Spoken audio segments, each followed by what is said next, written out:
since I was young po, sa school po siya actually nag-start na sumasali lang po ako sa mga theater play, pinag-declamation po ako kasi mahiyaing bata po talaga ako na yung nagbabantay po sa akin, hindi ko pinapaalis sa tabi ko pag nag-school, gano'n. Kasi yung mga teachers ko po, na pinilit nila ako, sinali po talaga nila ako sa mga declamation, sa mga contest. Doon po nag-start na naging madaldal na ako, naging kung ano-ano na yung mga ginagawa ko po. Kaya very thankful po ako sa dalawang teachers ko na yun. Hi Ma'am Claire, hi Ma'am Dinah, yun po. Sila po yung nag-start sa akin na ma-experience tong ganitong mga bagay po. Yung karakter ni Felipa, first time mo gumanap ng ganyan role? Yes po, yes. And it is actually my dream role po. Kaya very happy ako na nagawa ko siya ngayon. And the same time, kinakabahan po ako nung nagsastart pa lang. Sinabi po sa akin na ganito yung magiging role. Kasi akala ko po madali lang siya.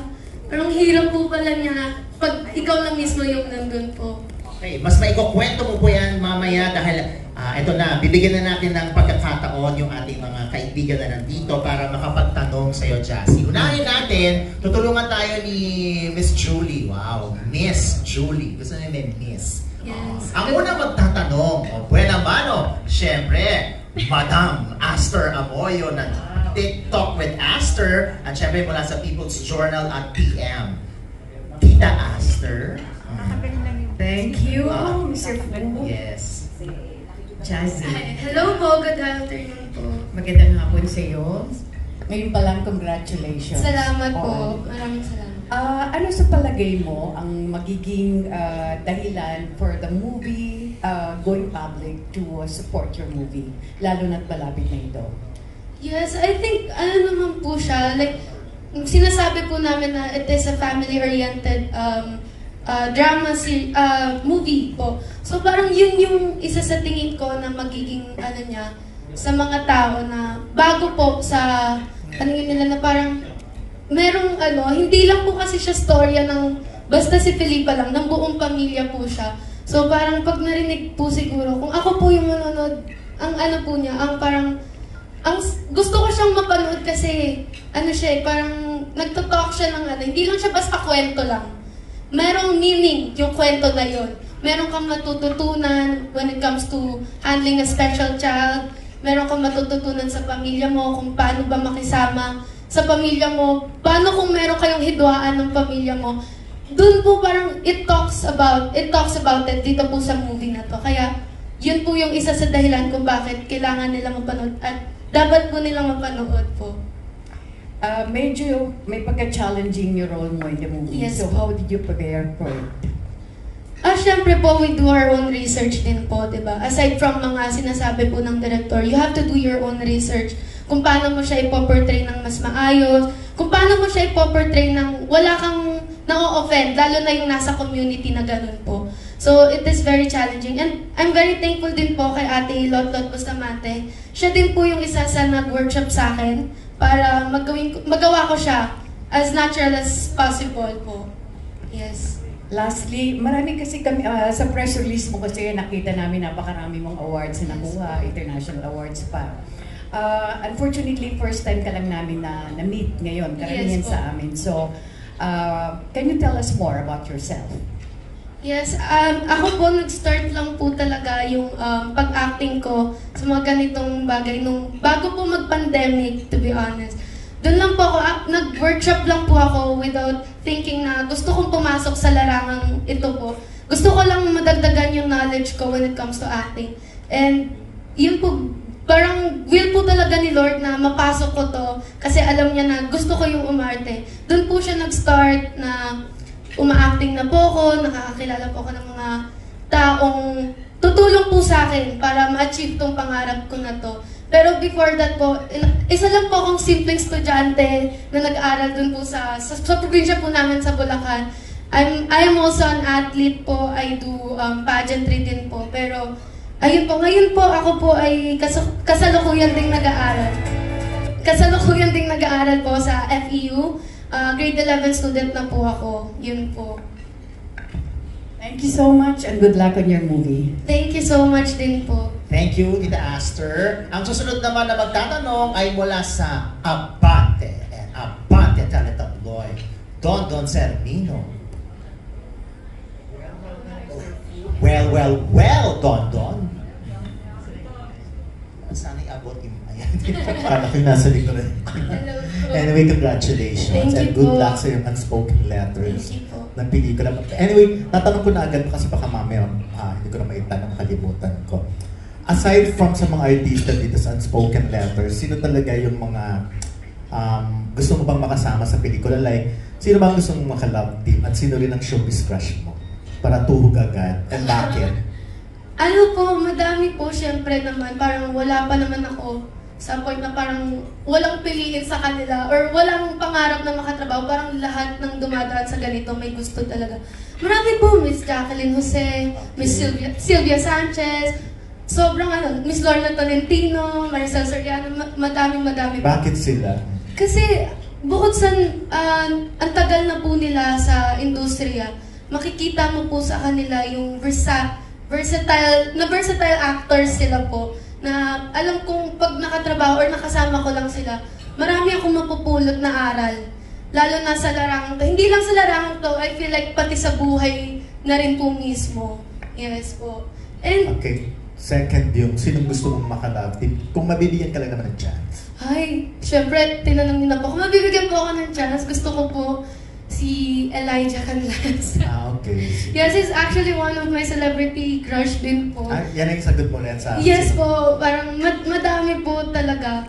Pero he's one of it and parang ang galing din po kasi niya and nakaka-proud din po yung mga ginagawa po niya. So gusto mo siya maging ka-love team at the same time showbiz crush mo rin siya? Yes po. Showbiz crush mo siya dahil Dahil- his looks or Not just because of his looks, his talent in acting, in singing, gano'n po. Parang, and kung paano po siya sa person talaga na sa kapatid niya, sa family niya, and of course may girlfriend si Elijah po, di ba po? Kaya, sure ka ba to? Wala ang charot. si Miles po, kaya Parang late ka sa balita pero ayun po, parang yun po isa sa pinanghawak. Nakita ko po sa kanya kung bakit gusto ko siya loyal siya. makakita. Pero Yes. anong hindi, yun ang alam mo na meron siyang na-meet mo na ba siya? Personally po, hindi po talaga. Pero nakita ko na po siya in person na pero wala pong conversation or what. Hindi ka Yes. nagpakilala sa kanya? Hindi po. Parang pa lang po kasi very din po kay fangirling din po ako. So, before I go to mga mall shows, ganun po, nanonood po ako sa kanila. So pinuntahan mo siya sa isang mall show? Opo, nanonood po ako. Saan ng mga mall? ganun. I forgot na po pero may other artists din pong napapanood. Hindi, I mean sa Bulacan ba yan? Or dito sa Manila? Or I think it's here in Manila po. Okay. I forgot na po kung anong mall. Anong mall ba? Opo. baka naman Pride Normal lang or SM? Baka po. Basta around lang din po dito. Hindi naman po ako lumalayo. Sige, last na lang. Kaninong career ang peg mo? Yung career na gusto mong gayahin? Or maging ikaw?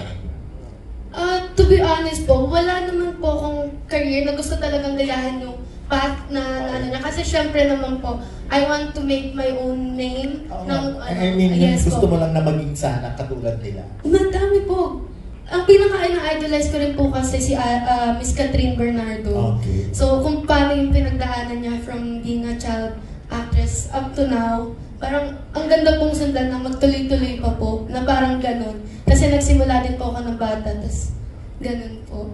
Ayan, thank you very much. Actually, hula ako yung sagot ng Catherine. Kala ko nga si Daniel din ang crush niya, tsaka ano. Actually, childhood crush ko po. Sabi sa'yo, tama pa na hula eh. Yes po. Talaga, siya din dati. Opo. Like, nanonood pa po ang mga concerts niya. Ganun po. Okay, sige. Thank you very much and good luck. Thank you so much po. So sino? Si Elijah o si Daniel? Kung may lulubog na bangka, sino sasagipin mo? Si Elijah o si Daniel? Oo nga. Yung sarili ko na lang po. Dahil dyan, thank you, Don Don. Ang susunod ay mula sa Hataw, si Marie Chris Nicasio. Hello po.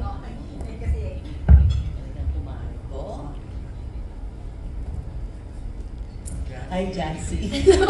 Hello po. Congratulations. Thank you Anyway, po. kasi di ba sabi mo, challenging yung role mo. So ano yung pinaka nahirapan ka o memorable na eksena na ginawa mo bilang si Felipa? Siguro, alam naman po siguro ng iba, like, meron po ditong eksena na masasampal po ako. Yun po, ni Miss Gladys po. And marami po pong iba. Kung mapapanood niyo po, yung ano. Beses ka nasampal.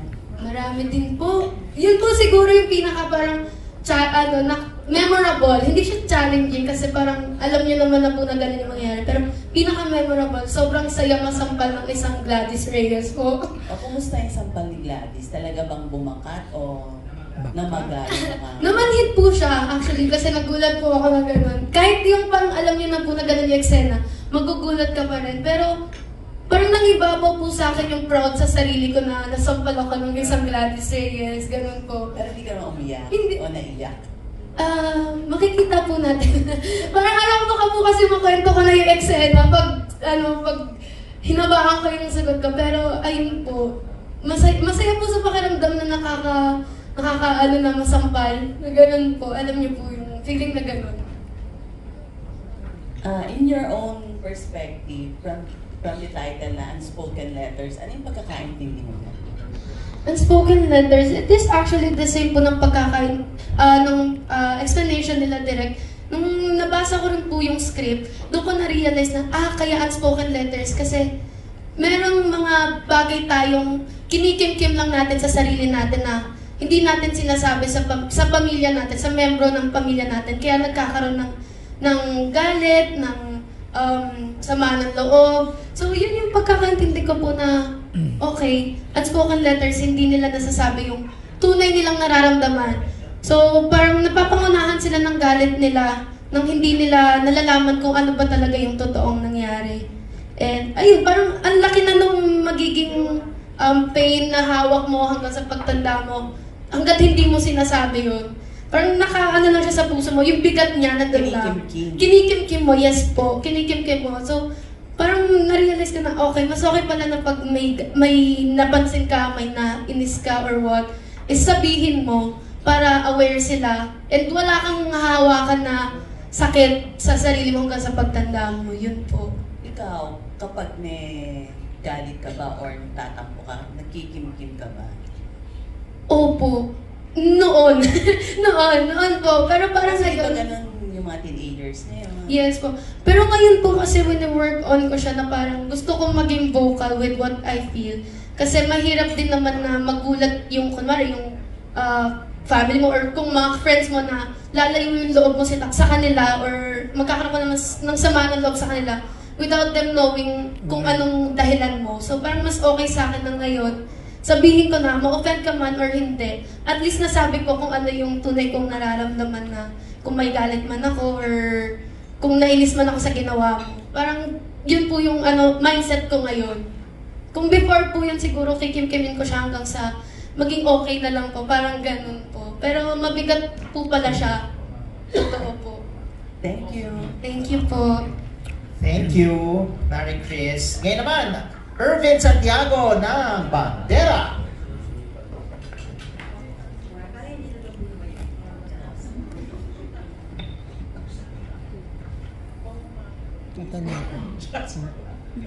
Ay, tanong ko na lang, ano yung pinakamahirap na ipinagawa sa'yo ng mga director mo dito sa movie na parang nagdalawang isip kang gawin or sobrang nahirapan?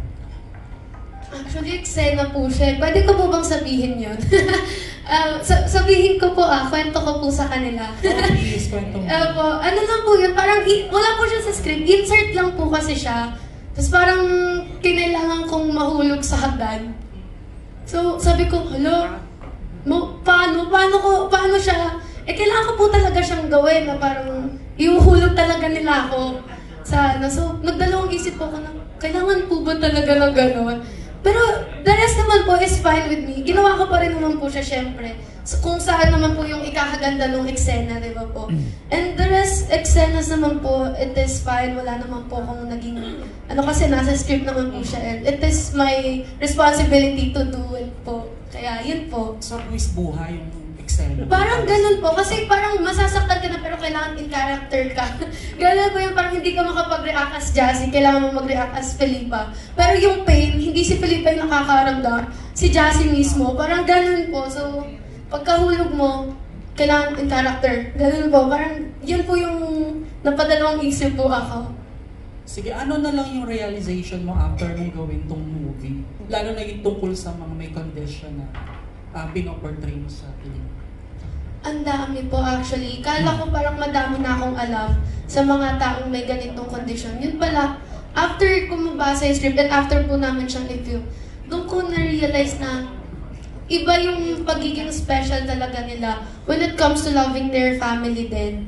Na parang pag alam nilang kakampi nila or nasa side nila, ipagtatanggol ka talaga nila kahit anong mangyari. Iba sila magbigay ng pagmamahal. Kumbaga parang very territorial in a sense na pag alam nilang kanila din. So parang ang sarap sa feeling na may ganun kang may ganung tao pa sa'yo na ayaw na nasasaktan ka, gusto masaya ka lang, ayaw na may galit sa pamilya nyo. Yun po yung isa sa na-realize ko sa kanila na sa mga tao may ganung kondisyon. Very loving talaga sila. Yes po. Thank you, Jazz. Thank you po. Thank you, Irvin. Ngayon naman, mula sa Manila Bulletin, si Sir Bobby Requentina. Hi, Jassy. Hello po.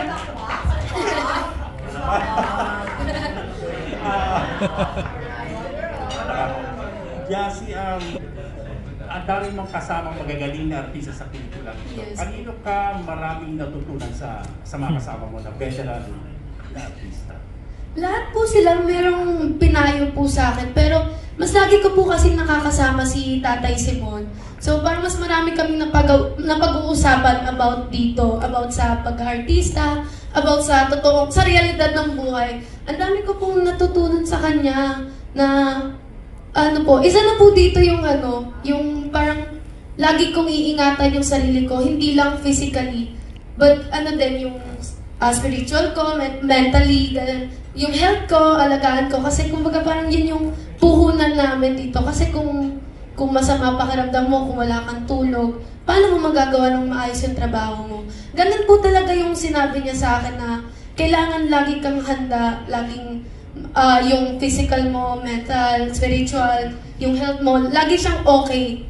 Kasi para magawa mo ng maayos yung trabaho mo. At madami pa po kami na pag-uusapan kasi nagkikwento po sa akin si Tatay Simon ng mga experiences niya din sa showbiz. Yun po. Jassy, dito sa Unspoken Letters, wala kang collab team, Opo. So parang ang laking adjustment. Paano adjustment ang ginawa mo dito dahil? Wala kang laging solo, ikaw magdadala ng pelikula. Yes. Pressure ka ba na ikaw ang dito, wala kang kasama mo? Nakaka-pressure po siya kasi yung thought na marami kang kasamang veterans na mga actors po. But at the same time, adjusting wasn't really that hard kasi before naman po ako pumasok sa Make a Love Team, nag-solo lang din naman po ako. So, parang hindi siya ganun kadali. And nandun, kasama din naman po namin sila. And yung mga kasama ko po dito sa pelikula, very sila eh. Alam mo po yung aalalayan ka talaga nila na kaya hindi ka rin masyadong mahirapan. Mabipressure ka lang din talaga kasi ka-eksena mo naman po mga matatagal na. Ganun po. But yeah, adjusting wasn't really that hard naman po. Jassy, kumakanta ka rin. Halimbawa, papipiliin ka, singing or acting? Ay, acting. Na mag-focus. Acting po. Dahil? Acting po yung pinaka-first love ko. Na-open lang po yung sa singing ko nitong nag-start lang po ako ng acting. So parang pinakaunang minahal ko po ang pag-acting. Kaya ito po yung pipiliin ko talaga. And dito ko po nakikita yung sarili ko na mag-grow as someone na gusto ko or someone na nilulook forward kong maging ako po. Yun po. Okay, last question. 2 or 3 years ka na sa showbiz, ano? Yes po. So far, ano yung number 1 na natutunan mo sa showbiz ngayon? Number 1 na natutunan ko, always be on time. Parang yan po kasi, parang ma-apply mo siya, hindi siya sa showbiz lang, kundi sa totoong buhay. Kasi parang before, nanonormalize sa akin yung Filipino time. Na parang, lagi ko nang ina-expect pag kunwari event sa kung saan man. Lagi ko nang ina-expect yung Filipino time na okay lang siguro na dumating ako ng mismong time or 5 minutes late. Parang ganun po yung thinking ko dati kasi for sure late yan magsisimula. But nung pumasok po ako dito, nung ko natutunan na mas okay na ikaw yung nag-aantay kaysa ikaw yung antayin. Yun po talaga yung parang hindi siya ganun kalalim na natutunan, pero yun po yung parang etiquette na kailangan ma-apply ng bawat isa, mapa-showbiz man or hindi. Kasi you have to value each other's time. Yun po. Salamat and congratulations. Thank you so much po. Sir Bobby, thank you. Ngayon naman, mula sa Daily Tribune, Miss Alwin Ignacio. Gusto ni Miss. Hello, Miss A.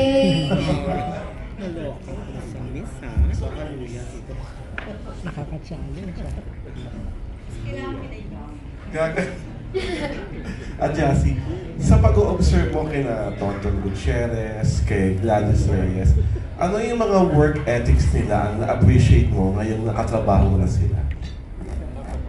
Ano yung mga na-observe mo kay Tonton, kay Gladys na ginagawa nila sa set na na-appreciate mo na parang feeling mo mas makakatulong sa'yo?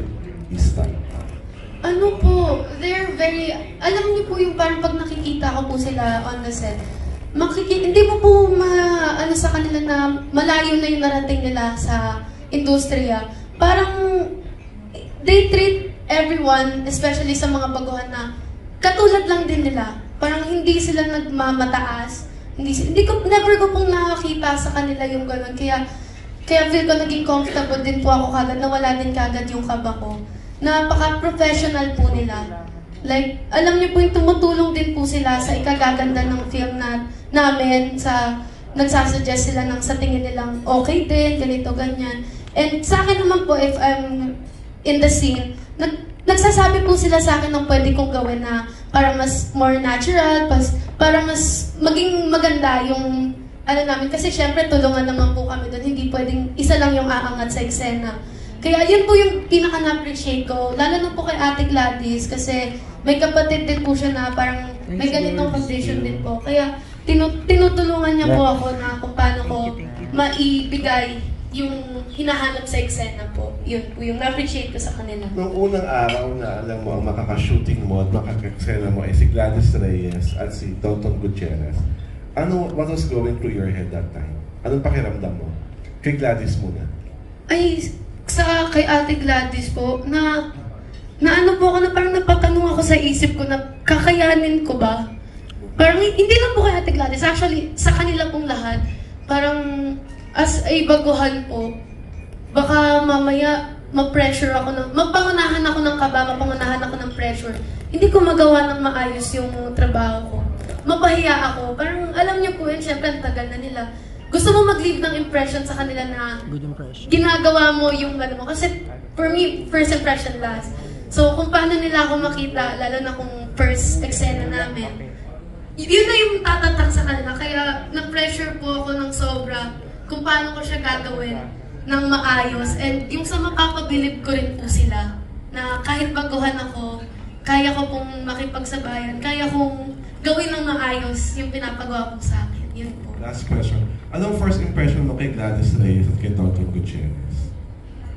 Kay Kuya Tonton po, actually, parang nahiya po ako nung nakita ko po siya kasi parang masungit po tignan sila Kuya Ton kasi pagpasok po niya parang nakaupo lang po ako una ko po siya nakita nung StoryCon.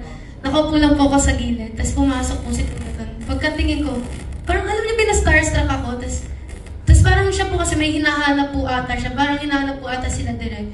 So kinabahan po kasi baka mamaya galit or what, pero ang bait po ni Kuya Ton, kasi magkatabi din po kami nung StoryCon. Kinikwentuhan niya rin po ako at kinakongratulate niya ako. And napakabait po niyang tao, and alam niyo po yung nagiging role model po talaga siya sa akin, lalo na sa set. Kaya baliktad po yung pagkakakilala ko, yung first impression ko sa kanya. With Ate Gladys naman po, nung dumating po kasi sa Ate Gladys, parang ang light nung ang light nung ambiance. So, hindi ko po siya nakita sa mga masungit. Parang ang jolly po niya, ang jolly po ng personality niya. Yun po talaga yung tumatak sa akin. Then, ganun po talaga si Ate Gladys, and very po siya.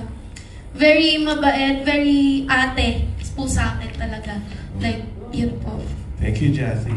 Thank you po. Thank you, Miss Alwin. Speaking of Gladys, how true na nung sampalan portion o sampalan ng eksena, si Gladys ang naiyak. Mas naiyak kesa sa'yo. Totoo po, nung Bakit? nag-preview po kasi, hindi, sampal na, ganyan.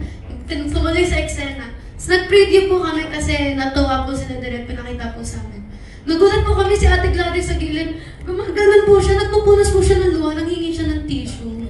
Tapos parang kasi nag-guilty daw po siya sa ginawa niya. Kasi as someone daw po na meron part sa family na may ganung condition, parang hindi nila ginagawa yun dun eh. So parang bakit niya gagawin nito? So meron parang guilt sa kanya na nabuo, ganun po. Dahil may surprise kami sa'yo. Ay, lalabas po ba si Ate Gladys? Uulitin niya daw. Sige po, okay lang po kahit ilang beses po. Charot lang. Okay, dahil dyan, si Sir Jojo Panaligan ng Rider.ph. Yes, Ikaw hello. na magtatanong. Thank you. Jazzy. Hello po. Can you tell us more about getting this role? Pinakiusap mo ba to? Matagal mo ba tong inantay? Paano mo nakuha? I actually auditioned for this role din po talaga. Kasi nung nalaman ko po na may ganito na ganitong story na nabubuo, nalaman ko, syempre, dream role ko to. Gusto ko po siya. Gusto ko po siya. So, nag-audition po ako. I went through a lot din po getting this role, and I'm very thankful po with the directors and of course Sir Mario for trusting me with this role. Parang alam niyo po yung talaga siya, nag-line talaga siya kasi bukod sa pangarap mong role to, nag-audition ka and nakuha mo, ang laking achievement po niya sa akin. So, ayun po, nag-audition po ako. I went through the process of auditioning po for the role. Meron bang psychiatrist on set throughout shooting para lang siguradong yung neurodivergent, yung piniplay mo at hindi autistic at hindi, you know what I mean? Nung time na yun, parang wala po talaga like yung everyday ganun. Pero before that naman po, na-brief naman po kami about what will happen, kung ano ba yung dapat ko lang gawin at hindi dapat. Okay. So, nakakapag naman po ng ganun. But yeah, so far naman po, sa mga nakakapanood ng movie po, sa nakapanood ng movie, naging okay naman po sa kanila. Parang wala naman daw pong akong nagawa na ikaka-offend ng may mga ganun po. So, very thankful din po ako. Kasi, syempre po sila direct nakaalala din naman po. Syempre, di rin naman po nila gagawin to na wala silang knowledge about the role ko po. Kaya, very thankful din po ako sa kanila na ginagabayan po nila ako doon. Naggawa din po sila sarili nilang research. They talk to psychiatrist din po. Kaya, nagtiwala din po ako kung ano po yung mga sasabihin po nila sa akin na dapat kong gawin at hindi po dapat. Yes po. Last question. Meron ka bang kilala sa totoong buhay na may ganitong condition or disorder? Meron po, pero hindi like very close to me or ano. May marami po akong nakikita na pinapanood ko lang din. Meron din naman po na parang alam ko yung makikita mo lang sa mall, ganun. Pero in terms of mga friends po or mga personal na kilala, wala pa naman po so far. Other conditions po siguro, pero hindi po katulad ng condition ni Felipa. So wala kang any specific peg? Walang pineg na tao? Or... ano po, meron po akong pinanood na parang pinapanood po sa akin, yung kay Ate Maha Salvador po, yung sa MMK po nila, yung ganun po, yun po pinanood ko po yun, tas ibang mga palabas din na may ganitong eksena or ganitong role. But more on ano po talaga ako, winner track ko po talaga din siya para yung mga mannerisms po nila, ganun po. Madaming artistang nangangarap na gumanap ng ganito, yes, no? Po. Ngayon na nagawa mo na, ano ang masasabi mong ang hirap nga pala, no? Ang hirap po talaga. Totoo po. Kasi kung sa aling acting... aspekto? Yes po. Kung sa acting, kaya po, kumbaga, kung umarte ka naman, kaya mo i-acting yan. Ang problema mo is paano mo siya gagawing natural nang alam mo wala kang na-o-offend. Iba po kasi to sa mga roles na, ano lang simple lang na parang, ano ka lang, yung mga past, kumbaga parang mga past roles ko. Ito po kasi, meron kang specific community din na parang ano sa'yo, nakakapit sa'yo. So, isang maling galaw mo lang, isang maling magawa mo lang, or masabi mo lang about that, ano na kagad yun? It's either ma-offend sila, may masasabi kagad. So, parang yun po yung hirap doon. Kung paano mo siya gagawin ng, alam mong wala kang matatapakang iba, lalo na yung mga taong merong ganitong condition po. Yun po talaga yung pinaka-struggle.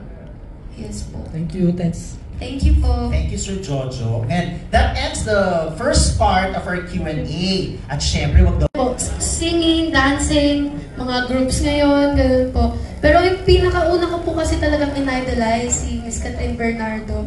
Parang nasubaybayan ko rin po kasi yung growth niya sa industriya. Like, ano pa lang, parang napanood ko na po siya, Princess and I, nakikita ko na po siya. Pero hindi ko po siya masyadong napapansin pa nun, pero pinapanood ko po yun, like, napapanood ko siya. And naging nagtuloy-tuloy na yung mga Mas Beloved, gano'n. Tapos, nasaksihan ko kung paano siya nag-grow sa industry. Kaya, napansin ko yung hard work niya. Pag nagkikwento po sila ng ginagawa nila nung mom niya, nung bata pa siya, kung paano sila uma-attend sa mga auditions. So, parang nakaka-inspire po na ma-achieve din kung ano yung mga na-achieve niya, syempre po. Yun po. And kung sa other larangan naman po, madami po kayo na-idolize din talaga. Mga groups, ganun po. And then, Jazz, so, before you decided na pumasok sa show, magandang araw po sa inyo lahat. At salamat po sa pagdalo sa aming press ko.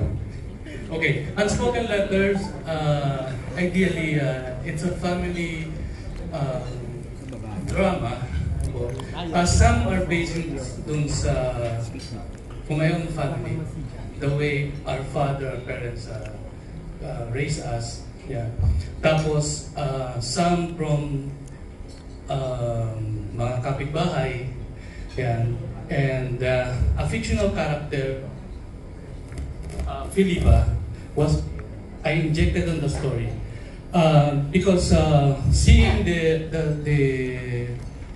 community, na medyo dumadami yung mga cases na ganito, na medyo hindi natin totally napapag-usapan, and we want to showcase yung identity o yung pagkakaiba-iba ng mga tinatawag natin, or tinatawag in, I don't know, this is medical, explanation, yung neurodiverse condition. So, yung kaso ni Filipa is under the neurodiverse condition na mga iba pala nito. So far yun po yung movie natin. So, ngayon po, nakita natin tatlo yung director. Okay? So, una-una, paano po kayo nagtatagpo-tagpo? Kayong tatlo. Direct Andy.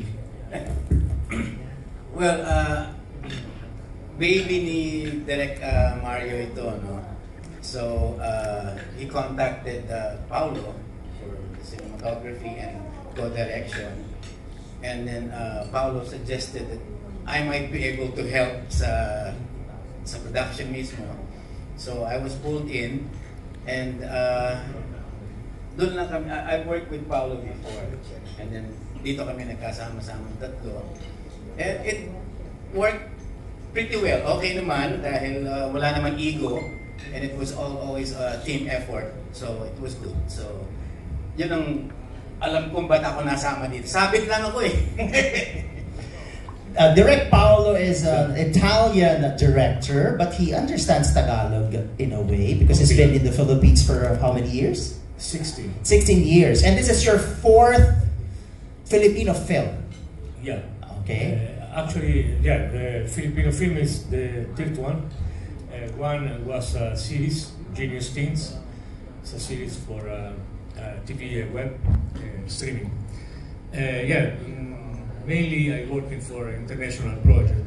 Now it's already many years I am here in the Philippines, so I try to propose myself also in the Philippines as a director. How would you rate Filipino actors? Well, especially in this film, that you have veteran performers here. Work with this kind of talents is easy. I mean, because they coming very well prepared. We know how to explain anything to them. Just correct sometimes if some movement, some blocking, but very minimal. I feel very comfortable with them, of course. Direct Gat, so meron ba division of labor when shooting the film? Kasi syempre tatlo kayo. Di ba sa mga teleserye may Unit 1, Unit 2, Unit 3. O pag dito ba sa movie, sabay-sabay kayong nakasalang? Yes, may... Ayaw talaga ng unspoken mic. Yeah. Meron kami sariling papel na ginagampanan din doon sa shooting, no. Ako bilang writer ng story, yung position ko as a director is medyo minimal din dahil it's my first film kasi. Actually, pinilit lang nila ako. Hindi ko rin kasi talaga nakita yung ko as a director. Produce some films na, and yung Genius Station series and other since 2018, our first movie launch. So, pero this is the first time na totally humarap ako sa mga artista, no. On the division naman, pagdating sa story, yan yung mga bigla ang kailangan i-edit, bigla ang revision kasi medyo mahaba yung scene, etc. Yun yung trabaho ko, kung paano ko pa-i-clean yung 6 sequences into 1 sequence. Parang ganon. Then, when it comes to, for cinematography, dito naman expert yung kaibigan natin na Italiano. Siya yung doon, actually siya yung nag-push sa akin eh. Sabi niya, gawin mo, susuportahan kita, akong bahala. Yun. Then, isinama nga si Andy. Si Andy naman more on sa mga artista. Kasi yung parang kung paano niya minomotivate yan, together with Harvey, yung mga artista natin doon sa bawat scene na ginagawa natin. So, pagdating doon, wala kaming masyadong naging problema sa pagdidirect because ako bilang pinakabata, I have to respect the, joke lang. So, Pastusan na pala to. So, yun naman yung nangyari sa amin. We don't fully yung nakakaroon ng problem during the shoot kasi I trust my colleagues kasi, I trust my co-directors. And ako, never ko nga, I position myself as a director, mas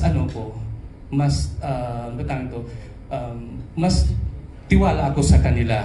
Yun yung naging namin. Ayan. So, balikan lang po natin yung character ni Felipa. Sabi niyo, ang character ni Felipa, neurodiverse. Tama ba? Yan ang term. Doc Ernest. Anong bang, paano ba? Category o ano bang klaseng, anong meron kay Felipa? Ayan. Anong ba itatawag natin sa kaso niya or sa case niya? Pag sinabi pong neurodiverse, dito po papasok yung mga disability na sa ating kalusugang pangkaisipan.